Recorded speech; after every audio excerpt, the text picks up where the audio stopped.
Okay, here we go again. So, if you recall, in my last class, I was dealing with Lagrange multipliers.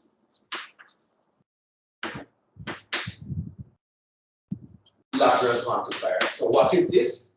Say, if we have to, maximize or minimize a function f of x, y, j, subject to some constraint, g, x, y, j equal to k. So then what we did, we just made use of the concept of Lagrange's multipliers in order to find out the maximum or minimum values of this function. Okay, and the concept was like, if at a point x naught, y naught, j naught, the maximum or minimum value of this function occurs subject to this condition, then what happens? Grade of f at x naught, y naught, z naught, it is a scalar multiple of grade of the constraint function at that particular point. So this is what we have learned, and we also say that this grade of g has to be non-zero, okay, or lambda has to be non-zero for the fact that otherwise we are going to lose the normal. And the concept was that, what happens that if you look at this, that this is a fixed level surface, right, of this function g, okay. So what must happen? If we consider the level surfaces of this function, okay, level surfaces of this function, corresponding to some constants, for a particular value of those one of those constants, what must happen? The level surface of this function and the level surface of this function, they are going to touch each other at that point, right?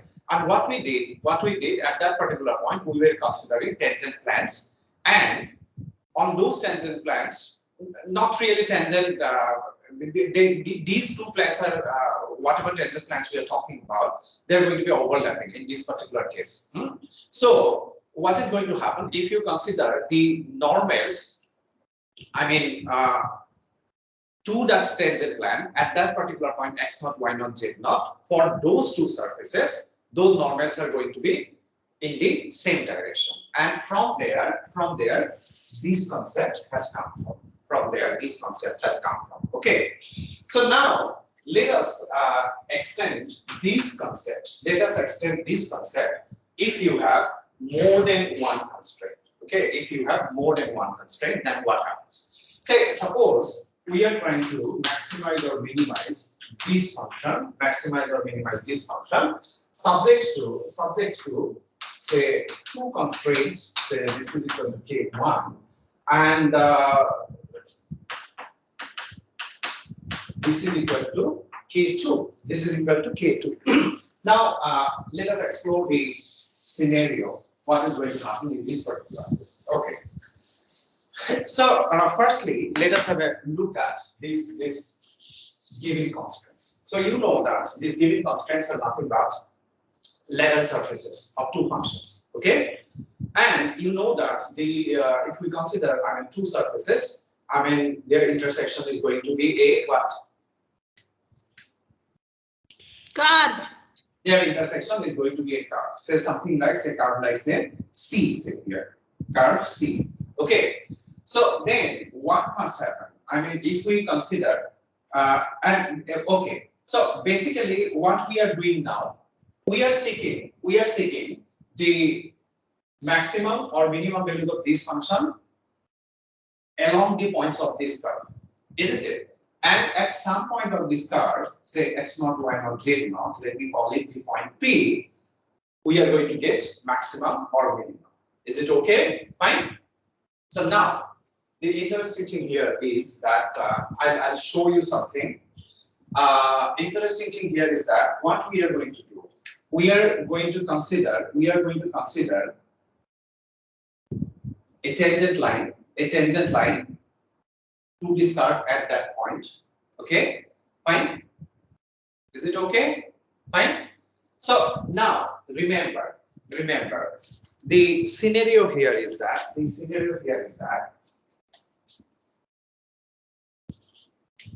say suppose you can see this, right?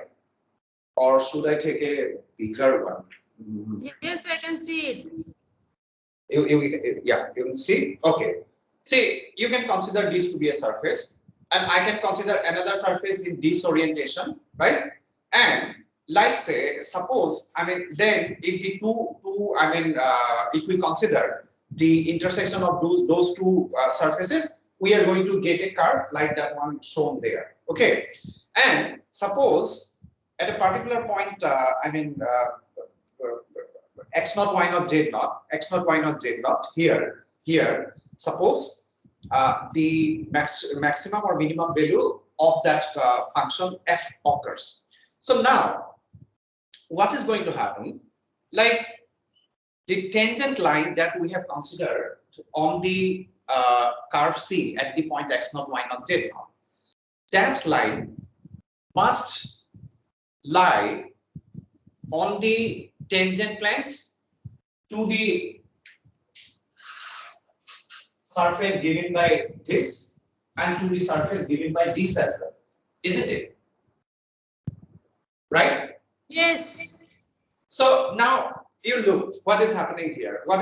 Suppose this is my gxy equal to gxy z equal to k1, and then suppose my normal is like this. Okay. So then what is going to happen for h x y z?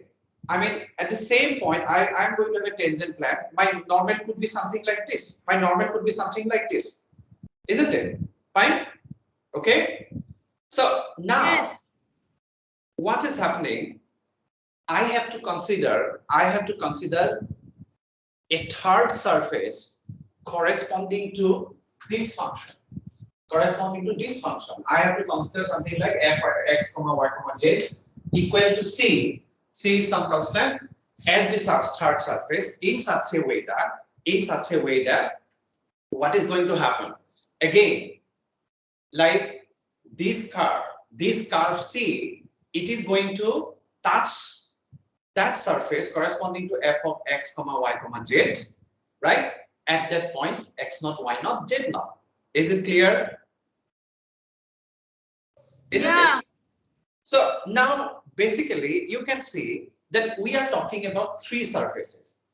One is given by the function f, one is given by the function g, and the third one is given by the function h.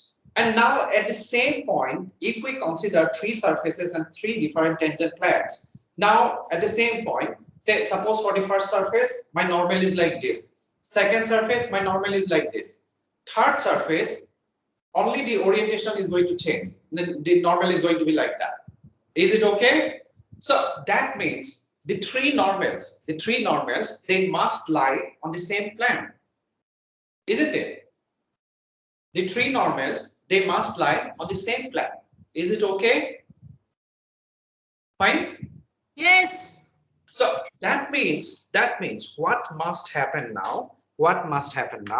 So that means now if I consider the normal to the surface f of xyz equal to some constant at the point x naught, y naught, z naught, because all three normals lie on the same plane, so this normal must be a linear combination of the other two normals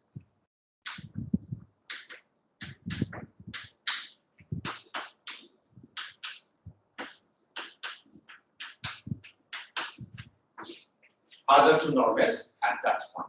Okay, so here lambda and mu. Now we have introduced two Lagrange multipliers, lambda and mu. Okay, and their properties are similar to the previous ones when we considered only one constant. Is it okay? Fine. So now what I would like to do, I'd like to show you the figure, in my slides, so that it is much more easier for you to understand. So the scenario is something like this.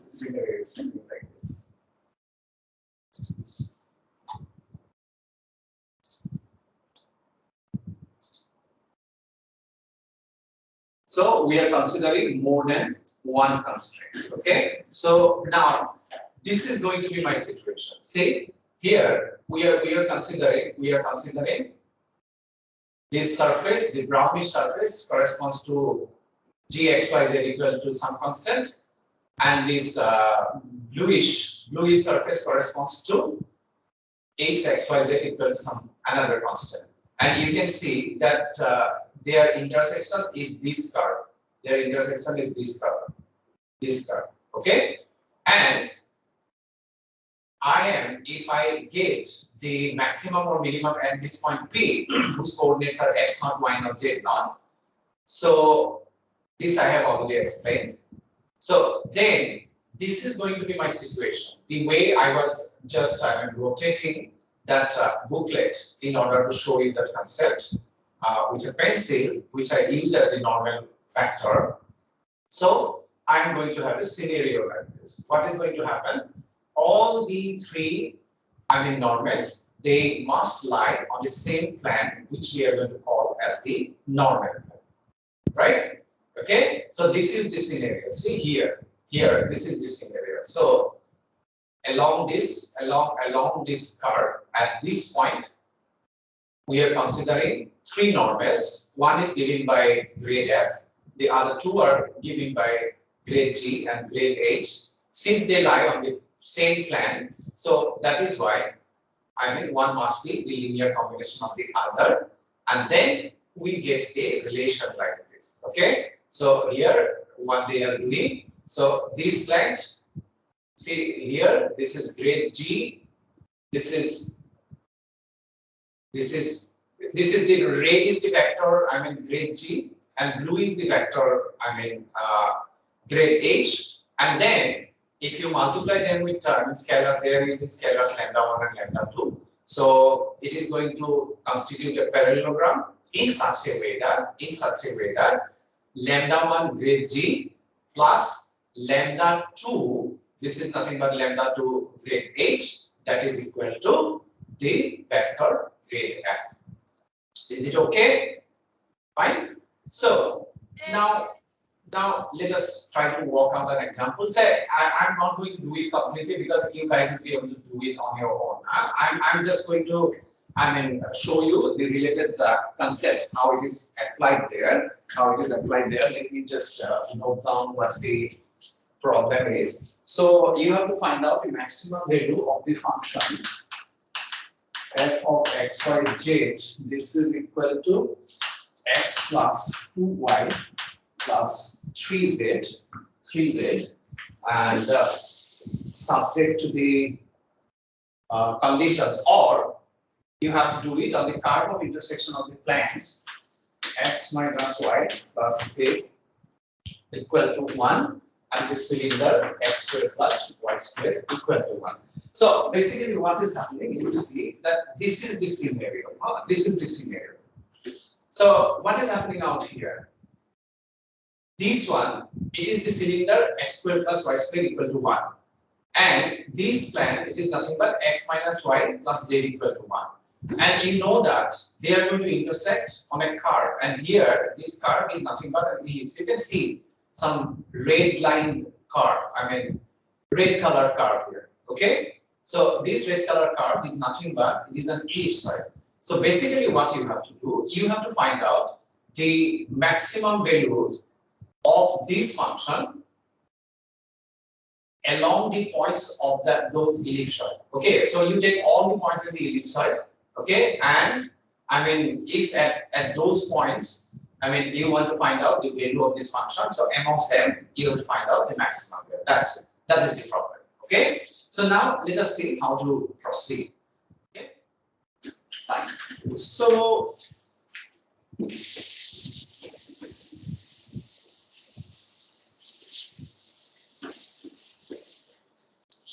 now let me assume that this is my Z and this is my H. So then if I use the concept of Lagrange's multiplier, I mean, at the point x naught, y naught, z naught, I'm simply going to call it x, y, z because I mean, even though it is a variable, I can easily find out its values. So what is going to happen? Your grade f. So this must be equal to your say lambda grade z plus mu grade h. Okay. So this implies this is what 1, 2, 3. If I take a gradient of f, and then this is going to no. I'll write it together. Huh? I'm just simply saving time. So from here it is going to be 1. So it is lambda. From here it is 2x. So this is 2 mu x. Again from here it is going to be minus 1. So it is minus lambda. And it is 2y. So plus 2 mu y. And from here it is going to be 1. So that is lambda. And here you know that this is independent of j. So its derivative, partial derivative with respect to j is 0. Okay. So now from this, if I equate the respective components, then what do I get? I get lambda plus 2 mu x. So this is equal to 1 minus lambda plus 2 mu y. This is equal to 2, and then lambda equal to 3. Okay. And remember, yesterday we adopted some other methodology, and today we are going to adopt some another methodology. It is not that you stick to the same methodology. As I have told you, it is going to depend upon the problem under consideration. Okay, fine. So then from here, and again, always remember, I have these 3 relations, and besides this, I have these 2 relations as well. X squared plus y squared equal to 1. So basically, I have got five equations. Okay, with the help of this, I have to solve this problem. So now it is good that I have this one. That makes my life easy. So if I substitute it in the first equation, so that is going to give me. This is going to give me 2 mu x. This is equal to minus 2, right? Okay, so this implies your x equal to minus 1 by mu. And similarly, this one is going to give me 2 mu y, 2 plus 5, right? So this implies your y equal to 5 by 2 mu. Okay, so lambda we have already got. So then what I'm going to do, because say this equation is devoid of j. So what I can do, I can simply plug in those values here. So what I'm going to get, 1 by mu squared plus 25 by 4 mu squared. This is equal to 1. This is going to give you, if you bring mu squared here, mu squared equal to 1 plus 25 by 4. So eventually I am going to get mu equal to, this is 4 plus 25, it is going to be 29 divided by 2. 29 divided by 2. Okay. So now let me tell you. So like say you have got 2 sets. I mean when mu equal to plus 29 by 2. So you find out x equal to what? Minus 1 by mu. So 2 by 29. So y equal to what? Y equal to 5 by 2 mu. So it is going to be what? 5 by 29, right? Square root 29. And then sorry, this is y. And then your j, what you do, you make use of this. From here you will be able to find out j. Okay. Similarly, when mu equal to minus square root 29 by 2, you will find another set. Okay, fine. And then corresponding to those values of x, y, z that you are getting, you simply find out the value of the function. So basically, you are getting two values of this function at two different points, and see whichever is greater, and whichever is greater is going to give you the maximum value. Is it okay, or I have to do it? I think you will be able to do it, right? Yeah. Yes, sir. Okay, so then I'll stop it here. So this is all about, I mean, finding out the maximum and minimum values of a function. Of course, you can make use of the original theorem, and or what you can do, you can use the concept of Lagrange's multipliers. So now, in fact, the next thing in your syllabus, it is multiple integrals. But before going to multiple integral, I want to finish something from your single variable calculus. But the thing that I'm going to consider, although it has come from single variable calculus, what is happening out there? The things are going to occur on a three-dimensional space. So that is why three-dimensional space. So that is why, I mean, you may consider it to be a part of multivariable calculus. Although simply by making use of single variable calculus, you can do this. Okay. So I'll tell you what that is. Let me just first go out this, because I have got some kind of permanent marks here. I will get rid of this, and after that I come back to it. So what we are going to do, in fact, areas of surface of revolution.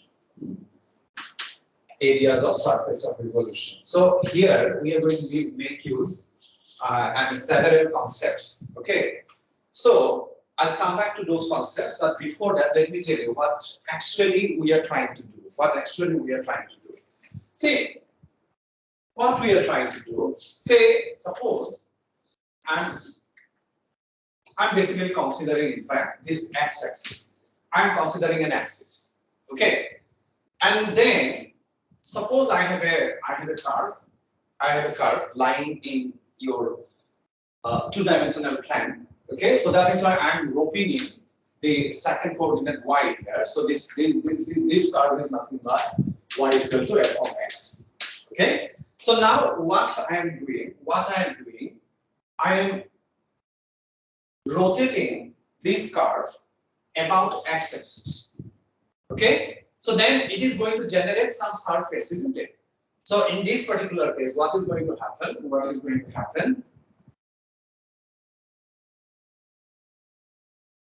It is going to generate a surface like this, isn't it? It is going to generate a surface like this. Is it okay? I hope my figure is fine. Yes. Fine? Okay. So what we will try to do, we will try to find out the area of this surface being generated. That is what we are going to do. Okay? But in order to do that, we will be needing some more concepts. We will be needing some more concepts from, single variable calculus. So let us first discuss those concepts, and after that, I will come back to this. Okay. In fact, since we have already covered, arc length when we were considering what curving space, right? And we were considering arc length in connection with a curving space. So that is why I'm going to go very quick about some of the concepts, and then the concepts which you are going to learn afresh, I'm going to spend more time on that. Okay, fine. So let me just show you. Let me just show you. So these are the concepts that we are going to use. So now let us get back to single variable calculus. Okay. So firstly, what we were doing, if we want to find out the arc length, for that matter, if we want to find out the length of a curve, which is given as a function, which is given as the graph of a function of single variable. So if you recall, so what we did, we just divided the given interval on which the curve is defined into certain subintervals, and then what happened? I mean, through different points lying on that curve corresponding to the endpoints of those subintervals, what we did, we constructed a polygon, right? And after that, what we did, we let the number of subinterval tend to 0, and then the sum of sum of what happens, sum of all these sublengths, they were giving me the what? They were giving me the length of this curve. Okay, and if you recall, these were the concepts that we use. I don't want to go deep into this because I have already told you how this is obtained. So the arc length formula, you know, if f prime is continuous on AB, then the length of the curve y equal to f of x between the points A and B is given by this formula. We have already done this, right? So I don't want to repeat it. I don't want to repeat it. Okay. Then what happened? Like say this one can be further written in terms of simply the derivative formula like this. Okay. And then again, if you consider like the curve as a function of y. If you consider x as the dependent variable and y as the independent variable, and if y lies between c and d, and of course the derivative of this function with respect to y has to be continuous, then if you interchange the role of x and y in the previous formula, so you get this formula. Okay. So now you see that the upper and lower limit of the definite integral is c and d, right? Okay. And then we define this arc length function. So suppose from the initial point A, you consider you want to consider the length up to a variable point x. So then this is what arc length formula is. This is what arc length formula is, and we are using here. You remember here we use a dummy variable t. Okay, and then this is what it is. This is what it is, and if you differentiate it, then you get simply ds dx equal to 1 plus dy dx squared. So then, and in many cases, what people do, they simply take the square of both the sides, and then reduce it to ds squared equal to dx squared plus dy squared. Okay, and the geometrical interpretation of this is that this is what it is. Say suppose you are considering you are considering this curve. Okay, and then say suppose from this point you want to find out the length up to this point. Okay, so then what you are going to do, you are going to consider a tangent here. Okay, so this length is ds. Fine.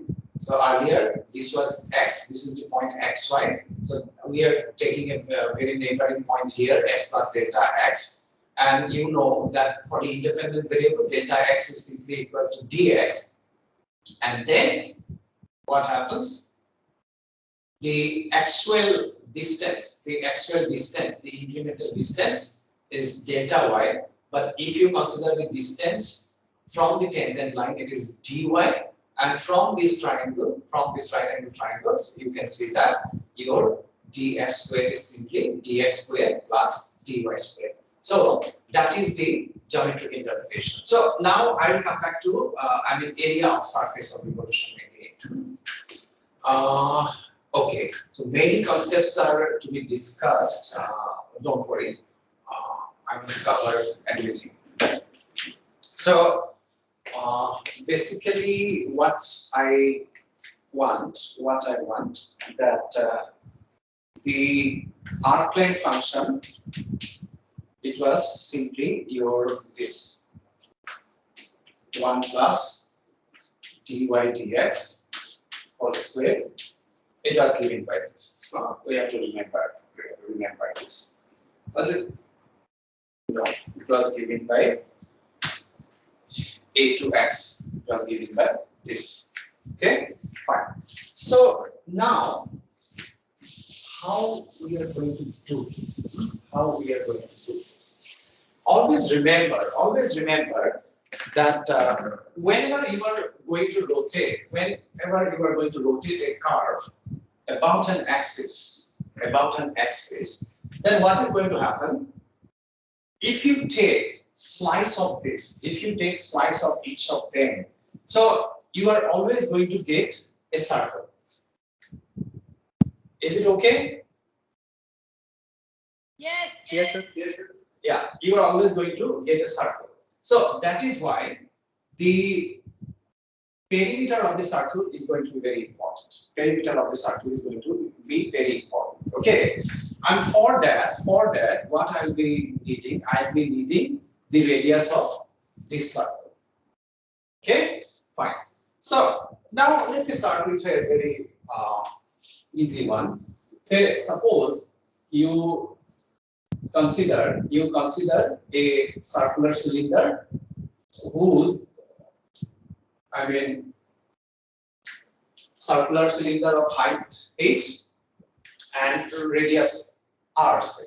Okay, so then if you what you do, say suppose you take a cut here, so then if you kind of exfoliate, and then it is going to generate a rectangular shaped area, isn't it? Fine. So then what is going to happen? This is nothing but this height. Okay, and this whole length, it has come from the circumference. Is it okay? Fine. Yes. So that is why it is 2 pi r. So that is why the area of this is 2 pi r h. Is it okay? Fine. So now the next thing that I'm going to do, that is going to be very interesting. You will see, and that is what we are going to use. Okay, fine. See, now you consider a cone. You consider a cone whose length of the slant side, suppose this is L, and radius of the base is R. Okay, so then as before, suppose I do a cut here, and again exfoliate it. So then what I am going to get, I am going to get a shape like this. I'm going to get a shape like this. Suppose this is theta, and then if you exfoliate it, this is going to be 2 pi r. This is going to be 2 pi r, and this is simply going to be L. This is simply going to be L. Isn't it? Yes. Fine. So, and where theta is going to be 2 pi r by L. Theta is going to be 2 pi r by L. Now, can you tell me what is the area of that polar triangle?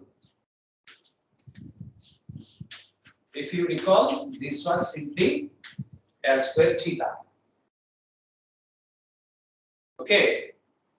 From elementary calculus also, when you consider polar coordinate, from single variable calculus, probably you have already learned. So this is L square theta. So this is half L square then theta equal to your 2 pi r by L. So it is simply going to be pi RL, right? This is important. This is important because this is pi RL. So now what I am interested, I mean the history will unfold, I mean gradually. You may be thinking, why all of a sudden I have rotated this cone and again this area, surface area of this cone, all this stuff, but the history will unfold, I mean gradually, you will see how. Okay. Now suppose I want to find out the surface area up to certain height, say I want to find out surface area of this portion, surface area of these portions. Okay, and so basically what I want the surface area of this thing. Okay, fine. So it looks like the shade of a table lamp, right? Okay, so suppose this is L, and suppose the radius of this lower base, suppose this is say R1, and suppose radius of the upper base, this is say R2, this is say R2. Okay, so now what I'm going to do, I'm simply going to extend this into a full cone, okay? So then if I call this as L1, this length is L1, okay, and this length is L, So then what is going to be the area of this portion? It is going to be area of this whole portion minus area of simply this, say this pink portion, isn't it? Is it okay? Fine. Yes. So that means from here what I can do, so this is simply your pi, your R1, then L1 plus L, okay? So then minus pi R2 L1, isn't it? Yes. Okay. Now look at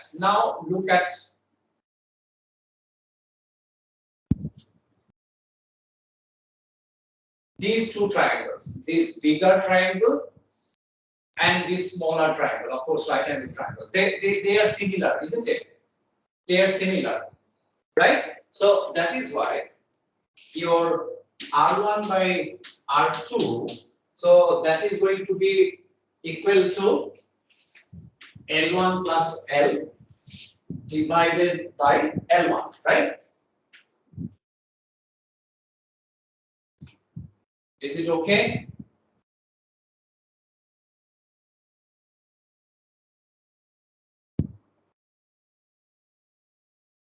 Am I fine? Am I okay? Yeah. Okay. Because sometimes I think that the connection might be missing. Okay, fine. So then from here, what I can do, just a minute, what actually I'll try to do here. R1, L1, R2, L1. Okay, R1, L1. Yeah, I have here R1, L1. Just a minute. Let me just make it. So this is pi. What I can do here, This is R1 L1. This is R2 L1. So R1 minus R2 L1 plus pi R1 L. Okay. So now from here you will see that R1 L1 equal to R2 L1 plus R2 L, and from here your R1 minus R2 L1, I am transposing it to the right hand left hand side, is R2L. Okay, so this one I can substitute with R2L. So pi R1L. Okay, and this is giving me simply pi R1 plus R2L. So this is good enough. This is good enough. Is it okay? So basically, now what I have found out that if you consider the area of the surface lying between I mean these two regions, not really these two regions. Like basically, you can think about the part cut out from a cone, right? So then it is simply given by this formula. If you have the radius of the upper and lower bases, that's R1 and R2. So then the surface area. So simply think about the shade of a lamp, shade of a table lamp. Okay, surface area of that shade. Okay, if you consider it to be made of some cloth, so then the area of that cloth, it is going to be given by this. This is good enough for us. So in many cases, what they do, they assume that R is nothing but the average of R1 plus R2. And what they do, they simply write it as 2 pi RL. So they write it as 2 pi RL. But let us concentrate here. This is going to be, this formula is going to be more useful than remembering this. Is it okay? Fine? Okay. So now let me come to what actually I want to accomplish. Now I will actually come to area of surface of revolution. Area of surface of revolution. This formula I am going to use, this one.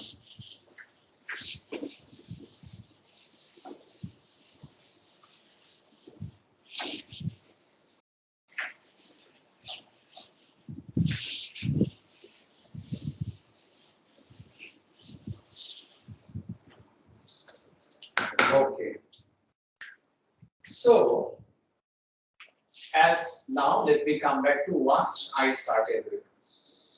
Say, suppose I am considering this xy plane and I am considering the graph of a function f in the interval AB, and of course f is continuous and differentiable.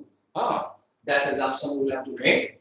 And then what I want to do, I want to find out the area of the surface of revolution of this curve given by y equal to fx. So this is simply going to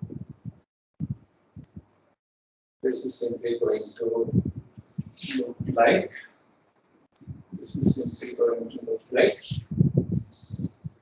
this, something like this. Okay. So now, as before, when we considered arc length, as before, what I am going to do, I am going to subdivide this interval by the points say x1, x2, and somewhere here say xi minus 1, xi, and so on. Fine. So now let us concentrate on this interval. The interval let us concentrate on this interval xi minus 1 comma xi. Okay, so now the points corresponding to this xi minus 1 and xi, say suppose it is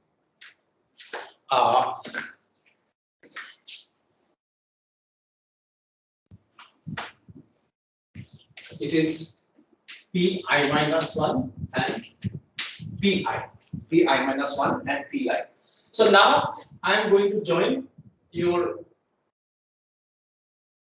p and pi.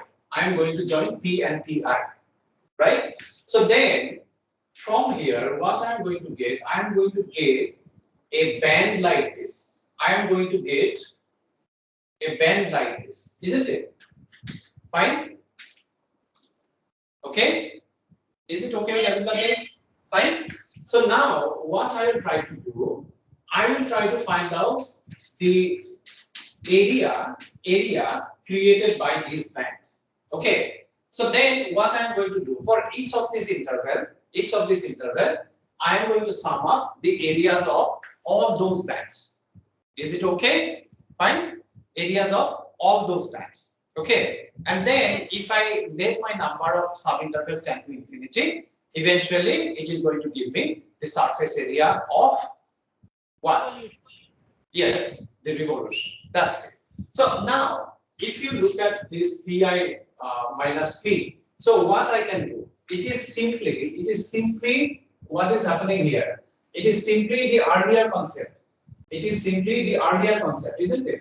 Like this is pi minus 1, this is pi, right? And what is happening? So here, the height of the slant side, which earlier was L.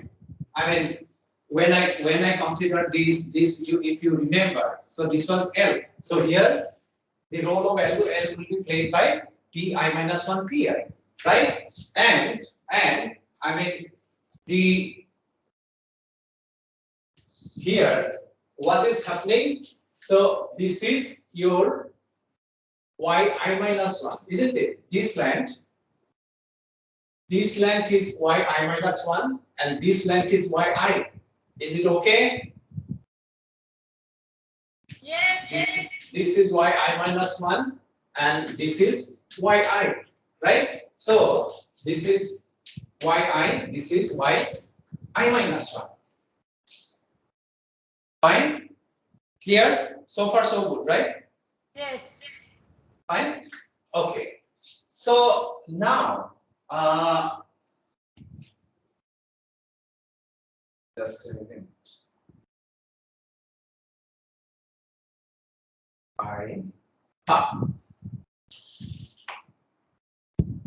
Now, if you want to find out the area, so then what is that area? It is simply, I mean, area of this band. Area of this band. Area of this band. Area of this band. Area of the band. I'm going to show you better pictures. Don't worry about it. So this is going to be then pi your yi minus 1 plus yi and this, yeah, this one. Okay, fine. So now therefore the area of the surface of revolution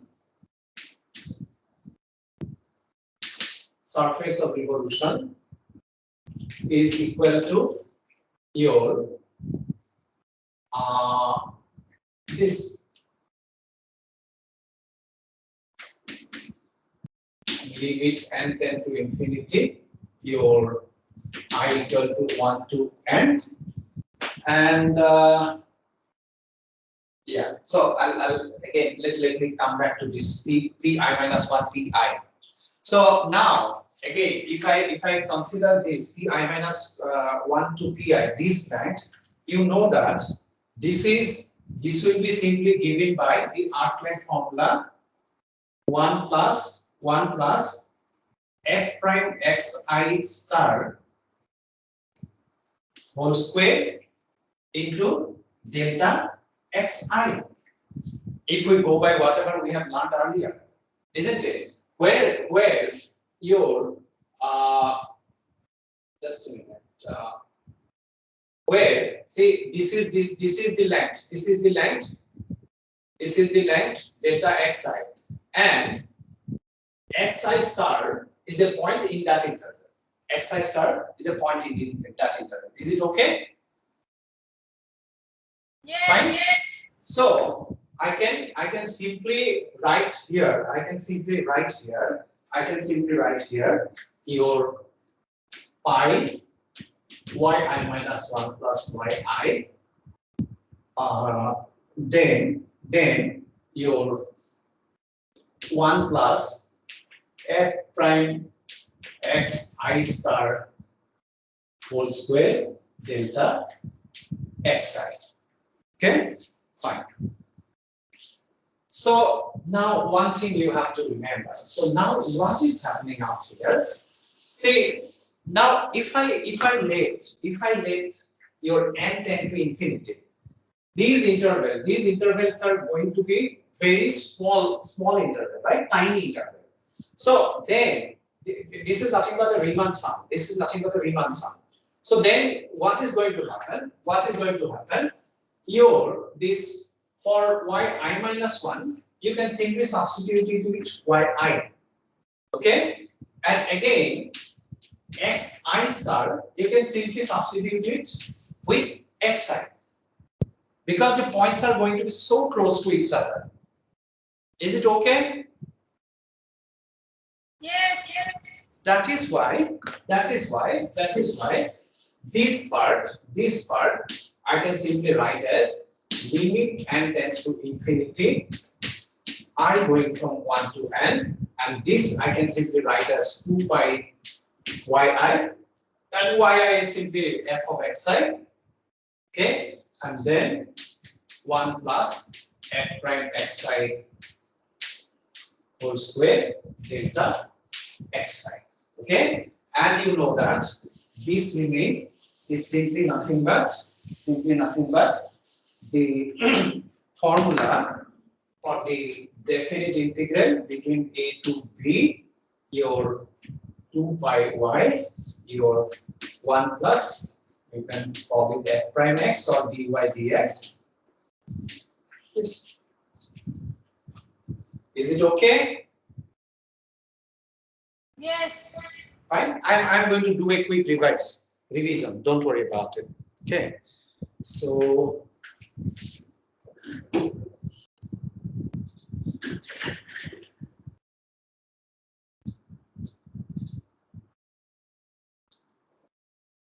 this is what we have done. This I have already told you. Okay.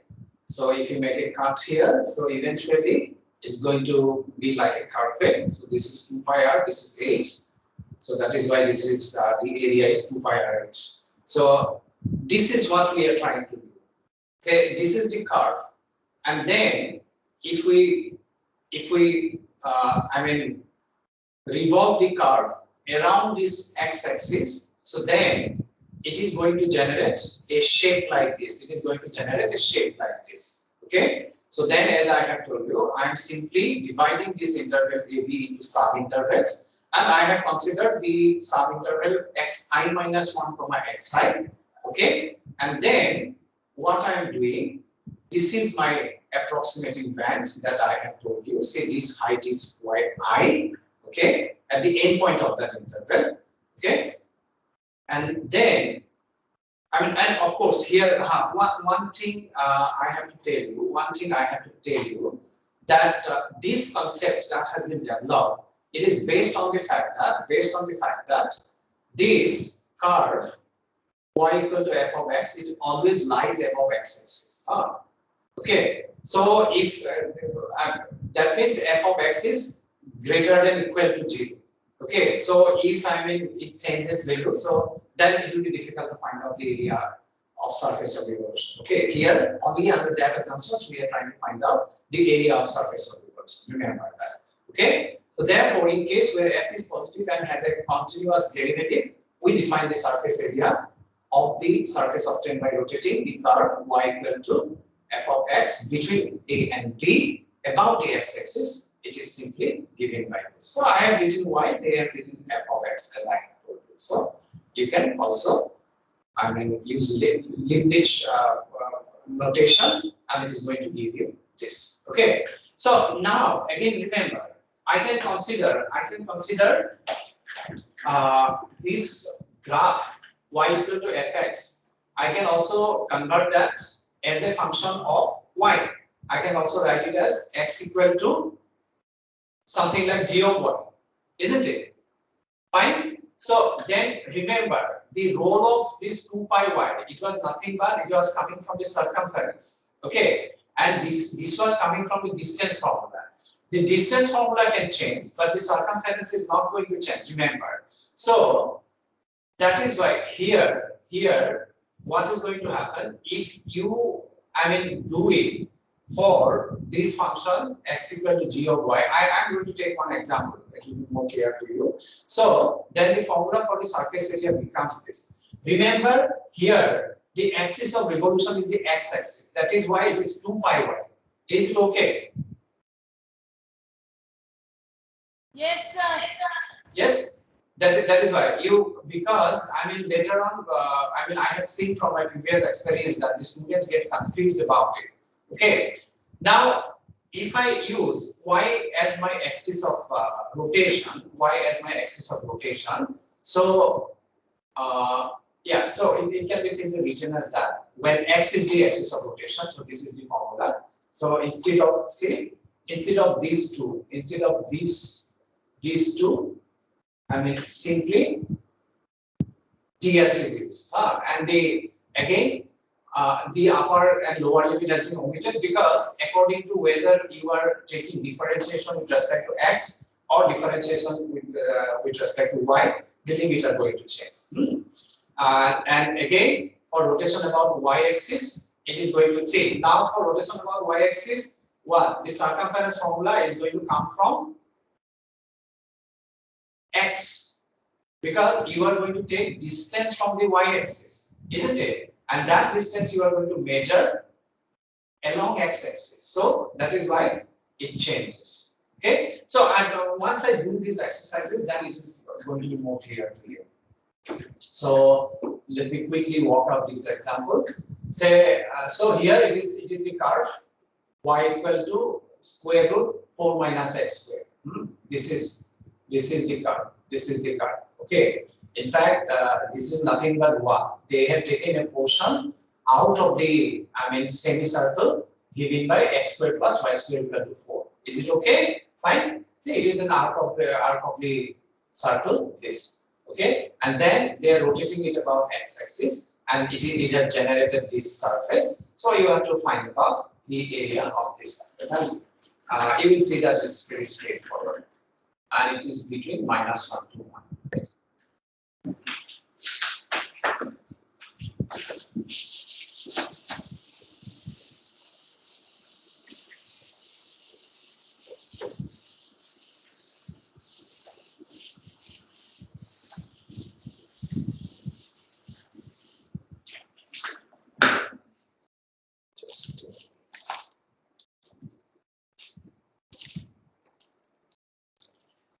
So here y equal to square root 4 minus x squared. X is given to be between -1 and 1, -1 and 1, and so that is why your area, it is simply going to be -1 to 1, then 2 pi y, and then 1 plus dy dx, this dx. So let us try to find out what is dy dx. So dy dx, so this is going to be half 4 minus x squared to the power minus half into minus 2x.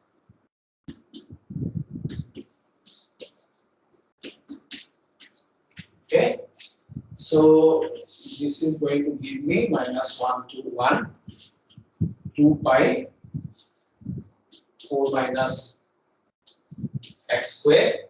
And then if I work it out, this is going to be what? This is going to be your x square, 4 minus x square, right? So eventually, if you simplify it, if you simplify it, you are going to have 4 minus x square here, and then minus x square plus x square, they are going to cancel out. Am I still audible? Yes. Okay, fine. So I'll be left only with 4. Square root 4 is 2. So dx. So eventually these 2 goes out. So this is 4 pi. And if you integrate it, you are simply going to get another 2. Eventually it is going to get, you are going to get 8 pi. Okay. So now the question is, can I work out it with the other formula as well? Do you think I can use the other formula as well? Like say, what I need to say is,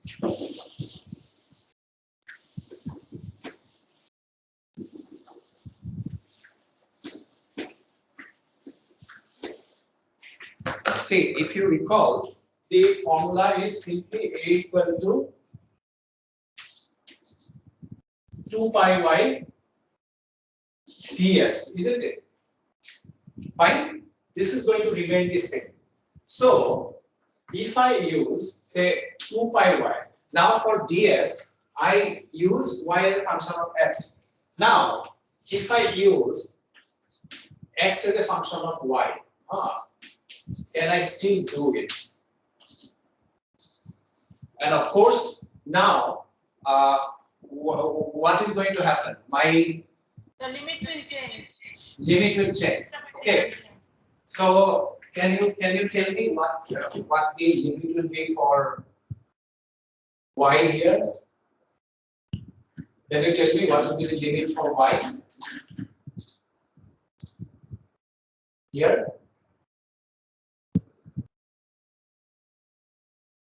Yes. The upper limit will be root 3. Upper limit will be Root 3? yes, and the lower limit will be minus root 3. Yeah. Fine. Yeah. Upper limit will be root 3 and lower limit will be minus root 3. Right? So if you want to work it out, see, I'm just checking. I'm just checking because sometimes it may be very cumbersome. Okay, whichever function works, simpler, you should go for it. So now if I use dx dy, it is going to be the same thing, isn't it? Dx dy. Instead of this, I'm going to get minus. I'm going to get minus y by. So basically, I'm going to get 2 pi y, and this one eventually I'm going to get, I think, this one 4 minus y square, right? Isn't it? You please work it out. I think you can work it out. It will be root 3. This one? Upper limit. Oh. You have written 3. Yeah. Thank you. Yeah. So if you work it out, because you have now say 2y is nothing but if you take 4 minus y square, this is equal to something like u square. So then you can easily integrate it like this. Okay, you please try it at home, and then you will see that you are going to end up with the same answer. Okay. I think with that note, I can end today's class. So in the next class, I think I'm going to deal with your volume of surface of revolution, and I would like to work out a couple of more examples. Okay, thank you.